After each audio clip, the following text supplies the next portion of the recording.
Magento, lancée en 2008, la plateforme open source qui a démocratisé l'e-commerce, des centaines de milliers de boutiques, des milliards de dollars de transactions, le roi incontesté. En 2018, le géant Adobe le rachète pour 1,68 milliard de dollars. La consécration. Shopify, une petite entreprise canadienne lancée en 2006. Une solution propriétaire, fermée, jugée limitée par les développeurs. Un challenger, au mieux. Aujourd'hui, Shopify pèse 32% du marché e-commerce américain. 32%. Magento, moins d'1%.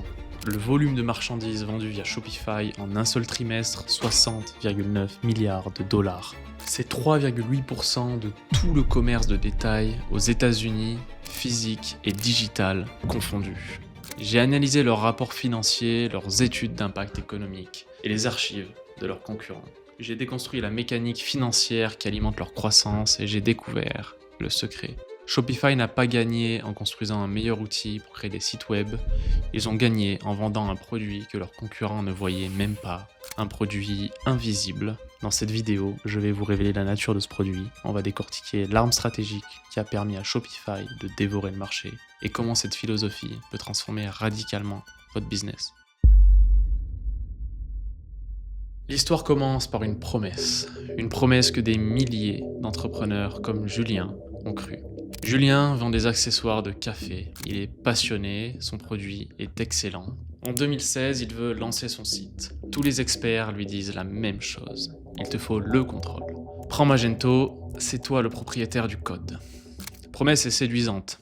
Personnalisation infinie, flexibilité totale. Julien investit 15 000 € avec une agence pour sa boutique sur mesure. La première année est une lutte, pas contre ses concurrents, contre son propre site.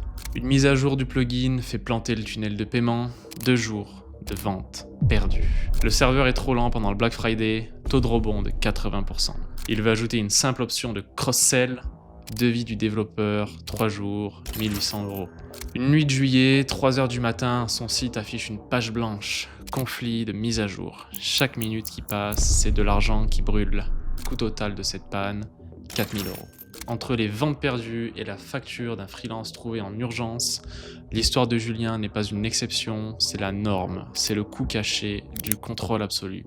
L'open source vous donne une pile de briques et un plan complexe en vous disant « bonne chance pour construire ta maison ». Le coût moyen d'un site Magento démarre à 25 000 $, sans compter la maintenance.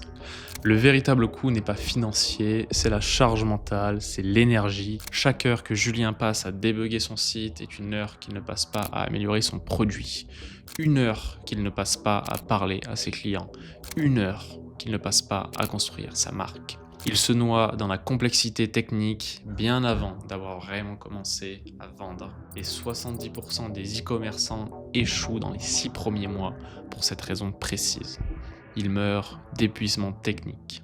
Ces 4000 € sont le prix de la leçon de Julien, mais ce n'est qu'une goutte d'eau, car pendant qu'il se battait contre son propre site, Shopify construisait une machine à cash de 1,4 milliard de dollars sur son dos, et celui de milliers d'autres. Pour comprendre cette machine, il faut oublier le code et suivre l'argent. Voici le rapport financier de Shopify pour le premier trimestre 2024.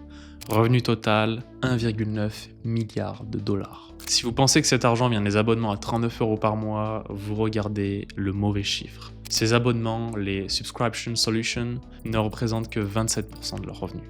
Les 73% restants, soit 1,4 milliard de dollars, viennent des Merchant Solutions. C'est là que se trouve le produit invisible. La mécanique des Merchant Solutions est brutalement simple. Shopify gagne de l'argent quand ses marchands en gagnent. Ce n'est pas un slogan marketing, c'est un alignement d'intérêts financiers total et absolu. Leur principale source de revenus, les commissions sur les transactions via Shopify Payments. Chaque fois qu'un client achète sur une boutique Shopify, il touche un pourcentage. Ils ont aussi Shopify Capital qui avance de l'argent aux marchands pour financer leur stock et des dizaines d'autres services. Leur succès n'est pas lié à la vente d'un logiciel, il est directement corrélé au volume de vente de leurs clients. Le fameux GMV, Gross Merchandise Volume, cet alignement dicte chaque décision. Pourquoi ont-ils créé ShopPay, leur système de paiement en un clic, pour augmenter le taux de conversion? Plus de conversions, c'est plus de ventes. Plus de ventes, c'est plus de commissions pour Shopify. Pourquoi ont-ils lancé Shopify Capital? Pour que les merchants puissent acheter plus de stock. Plus de stock, c'est plus de ventes. Plus de ventes, vous avez compris. Aujourd'hui, 60% de tout le volume de transactions sur la plateforme passe par leur propre système de paiement. Shopify Payments, c'est une machine qui transforme une commodité, le paiement, en un centre de profit à plusieurs milliards. Ils n'ont pas vendu un meilleur outil pour créer un site, ils ont vendu une infrastructure complète pour vendre en ligne. Le fondateur l'a toujours dit, nous ne sommes pas dans le business du logiciel, nous sommes dans le business de la création d'entrepreneurs. Ce modèle a généré 1,4 million de dollars en 3 mois, c'est le moteur. Mais un seul moteur ne gagne pas une guerre. Pour ça, il faut une armée. Et c'est là que la stratégie de Shopify devient terrifiante. Ils n'ont pas recruté cette armée, ils l'ont créée de toutes pièces. Ces milliards générés par les Merchant Solutions ne sont que le début. Le vrai changement d'échelle, c'est quand on quitte Shopify, l'entreprise, pour regarder Shopify, l'écosystème. Le véritable adversaire de Magento et WooCommerce n'était pas une entreprise, c'était une armée. Une armée de milliers de développeurs d'applications, des créateurs de thèmes et d'agences marketing, tous financièrement incités à faire gagner Shopify. Voici le mécanisme de cette armée. Un développeur crée une application sur l'App Store de Shopify. Par exemple, une app qui gère les avis clients. Chaque fois qu'un merchant paye 20 € par mois pour cette app, le développeur touche une commission, et Shopify aussi. Le résultat ? Un rapport de Deloitte a calculé que pour chaque dollar de revenus générés par Shopify, ses partenaires en génèrent 4,9 $. C'est une économie à part entière, des milliers d'entreprises dont la survie financière dépend directement de la domination de Shopify. Cette armée a un intérêt direct, vital, à ce que Shopify écrase la concurrence. Il crée du contenu, des tutoriels, des formations pour attirer les marchands sur Shopify. Car c'est là qu'ils vendent leurs services. Ils innovent plus vite car le marché est plus grand et plus profitable. C'est une boucle de renforcement positive. Plus il y a de marchands sur Shopify, plus l'écosystème est attractif pour les développeurs. Plus il y a d'applications et d'outils performants dans l'écosystème, plus Shopify est attractif pour les marchands. L'ironie est totale. Pendant qu'Adobe dépensait 1,68 milliard de dollars pour acheter une technologie vieillissante, Shopify investissait dans la construction d'une communauté économique qui travaillait pour lui. Adobe a acheté un produit, Shopify a bâti une nation. Les conséquences sont systématiques. L'écosystème est devenu un trou noir gravitationnel, il aspire les talents, les capitaux et les clients, laissant les plateformes open source comme des coquilles vides. On ne parle plus de gagner le marché de l'e-commerce, on parle de devenir le marché. Et c'est là que les chiffres deviennent si grands qu'ils en perdent leur sens.